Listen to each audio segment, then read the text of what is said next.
Praises of Sir Theophilus Shapstein, Somzeyu kaSonzica, as he was called by the Zulus. Powerful calf of Sonzica, who had been rolling over other calves, bringing off rest to people short of breath, who gave rest to Mswazi, son of Ndungunya, protecting him from Bande, son of Senzangakhona, who gave rest to Zico's affection, for he gave refuge to Monase, daughter of Mtuma, our white men of the town of Pietermaritzburg, who arrived with 2 convoys, who washed his hands, and they tried on certain men, whose choice fell upon Ngoza, son of Ludaba, whose choice fell upon Mfulatelwa, son of Ludaba, whose choice fell upon Tetelegu, son of Nobanda, whose choice fell upon Nomsimekwana, son of Mkoseli, whose choice fell upon Mzimba, son of Dibinyiga, whose choice fell upon Mahlanya, son of Maboyi, whose choice fell upon Zashuge, son of Mbeswa, and upon Maziana, who was begotten by Sombuzi, and upon Manyosi, who was begotten by Sigobe, and upon Jojo, who was begotten by Sochogoyi, and upon Mahoiza, who was begotten by Mlandu, and upon Sobuza, who was begotten by Mioli, and upon Manxele, who was begotten by Mzila. He whose cattle grazed together with those of Faku, son of Ngungushe, in the country of Pondos, they grazed together also with those of Kambushe, and with those of Madonela among the Europeans. He who appears as if he was not an expert, inquiring about rivers, whereas he knows all about them, for he would ask about Msunduze, knowing it well, doing it of set purpose, would ask about Mlalazi, knowing it, feigning ignorance, doing it of set purpose, because he was a chief. He would ask about Mkomazi, knowing it, feigning ignorance, doing it of set purpose, because he was a chief.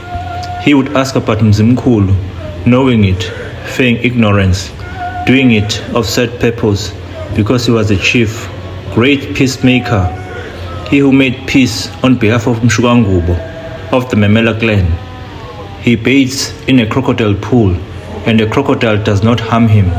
It merely swallows the froth of his body dead. The maker of decisions does not go back, otherwise he would have retreated through the pass by which Nqaitho, son of Khondla, went, our white man in the town of Pietermaritzburg. He attacks, and the heavens thunder. He seized the cattle of Sidoi, son of Baleni. He ate up the cattle of Machana, son of Mondisa. He ate up the cattle of Langalbalele, son of Mtimkulu. He seized the cattle of Nyamana, son of Ngangelele, while those of Cetshwayo, son of Mpande, he utterly finished off. Our own eagle with sharp talons that accounted for certain men, for it accounted for Cetshwayo, son of Mpande. It took him in its claws and threw him across the sea to England. It destroyed him, then gave him a respite, and eventually spat him out. Horn of the rhino, the rammer, he even sharpened the sea, which is not normally sharp. They say they are forced by you, chief, whereas they are forcing themselves. He said the government should punish them mercifully. He said it should come down on them from above. He said it should trample them underfoot. Our own white men whose ears shine in the sun. Mother's baby, come let us depart.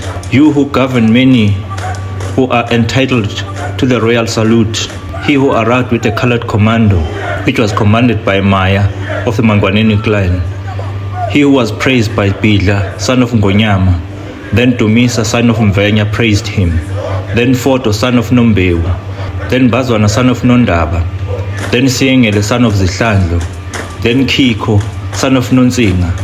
Then Ngangezwe, son of Sambela. Then Kadupi, son of Nomazotwana.